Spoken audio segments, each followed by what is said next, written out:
All right. Good afternoon, good morning, good evening, wherever you are. This is going to be a fairly quick 3-card reading for Aries. I pre-shuffled off camera. The way that I shuffle can be really loud on this table, so I did pre-shuffle. And then this is how I pull my cards. Asking spirit guides, angels, higher power, higher self to please guide me to the 3 cards for Aries, April, just the month of April, 2023. Whoa, 3 cards all at once. Okay. Sometimes it happens fast like that. Oh, interesting. Whoops. Sorry, those are not all on camera, are they?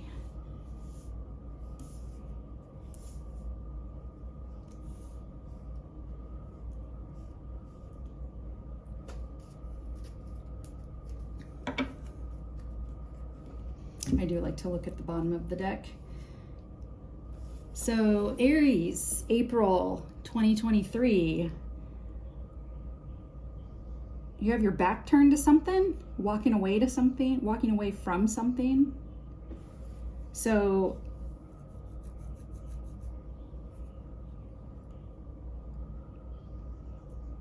Eight of Cups, as you can see in the card, this person has their back turned to the situation and is walking away from it. They done. And it's interesting how these all came out, because directly after the 8 of Cups, you have the 6 of Swords, which is moving on to something better, calmer waters, and you have everything that you need in the boat with you. And as you can see, there's waves of friction here, but you're moving on towards the calmer water.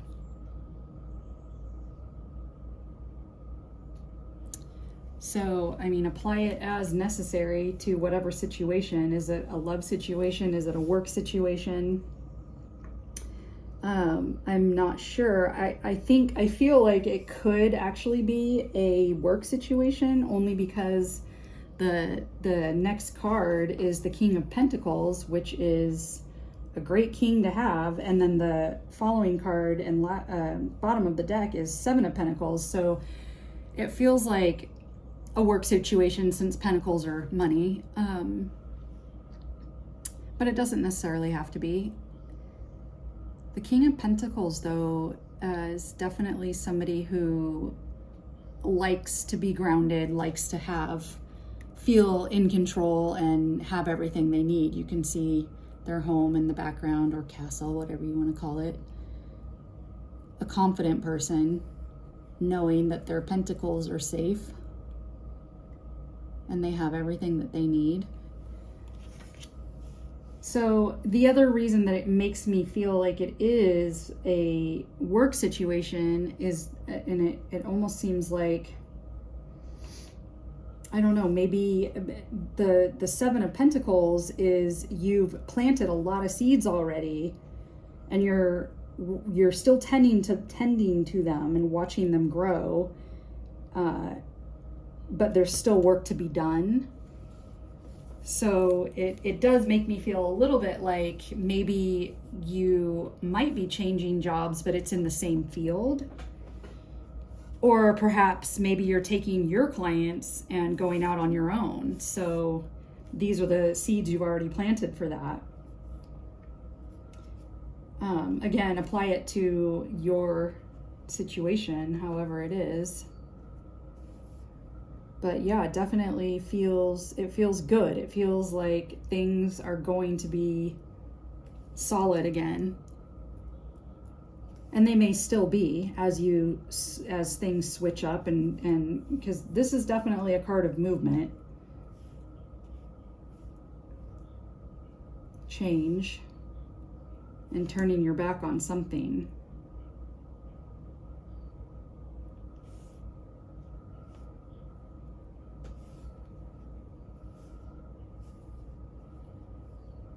It does look like you're a little bit, not even frustrated per se, but things are moving a little slowly, slower than you wish, and the look on this person's face is just like, why aren't these growing faster? Which I think we can all relate to, right, at different times in our lives. So yeah, that's a nice little read for Aries there, quick read. And I just want to grab one of these white light oracle cards. They're so pretty. Here's the back side of them.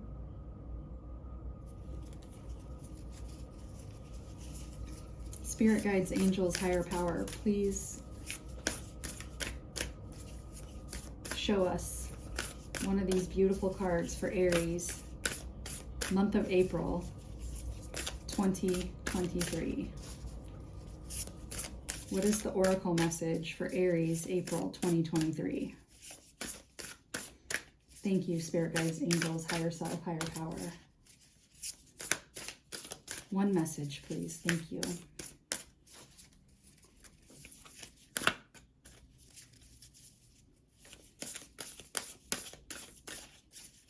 Spirit guides, angels, higher power.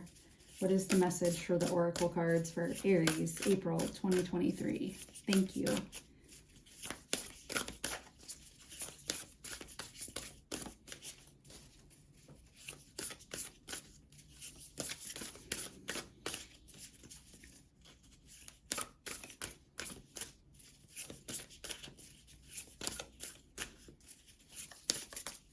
As we're waiting for this message to come out, as they do sometimes take a little bit longer, I was just going to say I'm just getting this channel started now, although it's been something on my mind literally for about 5 years. I've been wanting to do this, and there's a million reasons as to why I didn't and haven't. But I'm just excited to be here. I'm happy that I'm finally doing it, and I hope these readings find you well and are helpful to somebody in some way, shape, or form. I've been reading tarot since I was about 16. I've done it for myself forever, and I've done readings for friends on and off over the years. I just, it just isn't something that I delved into 100%, like as far as to help other people. Not that I didn't want to. Like I said, I've wanted to for years. I don't know, your life just goes how it's supposed to, right? So I feel like now must be the right time. Okay, beautiful oracle cards. Message, message, message. See, just like you can't rush the messages, you can't rush what direction your life takes.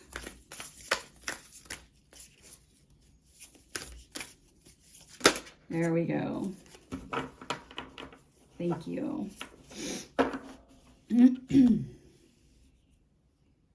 Perfume of Sophia.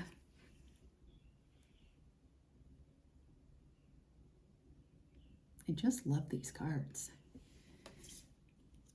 Okay, let's see what this says. Card 12.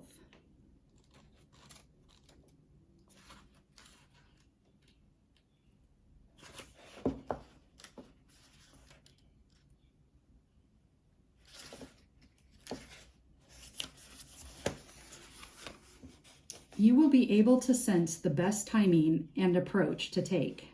To create space for healing and resolution, connect to your body and ground yourself in the here and now with body-friendly practices.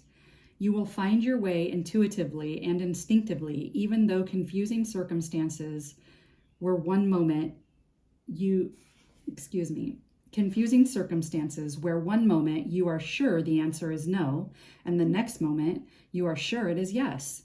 Give up trying to figure out the answer right now and remain open. With positive but relaxed expectation, that clarity shall emerge spontaneously according to divine timing. Trust that your question about your life will be answered even now. You are in the process of working your way toward the answers that will bring you clarity and higher understanding. There is a kindness in how the universe delivers a message. There is a story of 3 rabbis who went into a room and saw God. One rabbi dropped dead. The other, sorry, I've never read this one. And you know, this is neither here nor there, whatever, however you believe in your own divinity, God, higher power, source, spirit, the universe, whatever it is. Anyway, so the one rabbi dropped dead, the other went crazy, and the third one became enlightened. It was the same room and the same divine presence. So what accounts for the different outcomes? When we are ready for knowledge, divine guidance is incredibly helpful and healing. However, we may need certain experiences to become ready. There is as much grace in veiling a truth as in revealing it. There is a beautiful Sufi teaching that destiny is granted with compassion. There is a time to prepare for knowledge, a time to receive it, and a time to live it. There is danger in trying to force knowledge. Force is the desire to progress faster, exactly what I was talking about, the 7 of Pentacles. There is a time to prepare for knowledge, a time to receive it, and a time to live it. There is danger in trying to force knowledge. Force is the desire to progress faster than is naturally taking place. It is a disconnection from natural rhythms, the sacred feminine, the power of knowing, and divine timing. The Oracle of the Perfume of Sophia asks you to trust your nose. The spiritual symbolism of the ability to smell is the capacity for discernment. I'm going to read that again. The spiritual symbolism of the ability to smell is the capacity for discernment. In the words of Juliet in Romeo and Juliet, a rose by any other name would smell as sweet. The nose knows. As you lean into natural timing rather than trying to force something to happen, you'll remain connected to your own ground of being. You won't be pushing to get ahead. You'll be in connection with yourself. You'll be able to sense with your body and soul that which might otherwise confuse your mind with its tendency to argue first one way, then the other. I can relate to that. You will instinctively sniff out the truth of a situation. Then you shall be able to do something useful with that knowledge, developing the patience required to see us through times when we cannot know something with trust and hopefully some equanimity is an important part of the soul journey. If such times evoke fearful and negative predictions or anxiety based on a lack of belief that you can deal with whatever arises with grace and dignity, then work on those issues. Do what you can now. Leave everything else up to loving and wise workings of the universe. If you are pushing for a resolution and answer and understanding before it is time for you to know, you'll feel frustrated. It will be more constructive and enjoyable for you to engage with what is. Will it require the development of your character, the capacity for patience, for trust and faith, for commitment and devotion? Even when there is no evidence you shall succeed? Yes, likely it shall. Especially if you are craving a path that is unique and creative. To live in such a way, got lost for a second. Yes, that is, especially if you are carving a path that is unique and creative. To live in such a way is wonderfully courageous and inspired and requires spiritual maturity. Aligning yourself with a greater wisdom and timing and surrendering yourself in its service is the basis of spiritual maturity. You will have your answers, and in the interim, you are doing beautifully. Continue with your journey. Healing process. What can you do to connect to your body, feel good, and ground focus? And I'm sorry for saying sorry. Oh my gosh. I don't know why. That's so funny because, sorry. Oh, oh Lord. Okay. Wow. I do not say that word anymore. I had to kick that habit a long time ago, and it's interesting that here I am doing something new, putting myself out there on YouTube, and old habits come back.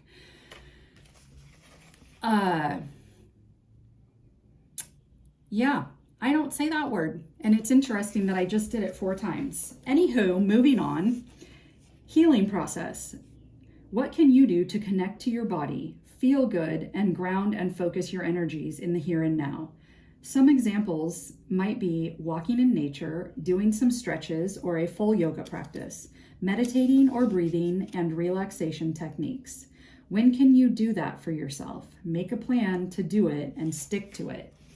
If there is something constructive that you can do right now, such as some deep centered breath awareness or other form of meditation or conscious movement, do that now. This is your healing process. That was beautiful. Now, just for fun, I love these cards too. These are past life oracle cards. Just for fun, let's pull one. Spirit guides, angels, higher power, higher self.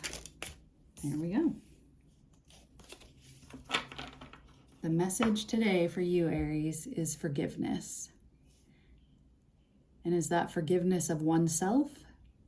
Forgiveness needed by another? You're wanting forgiveness from someone. Perhaps that might not come.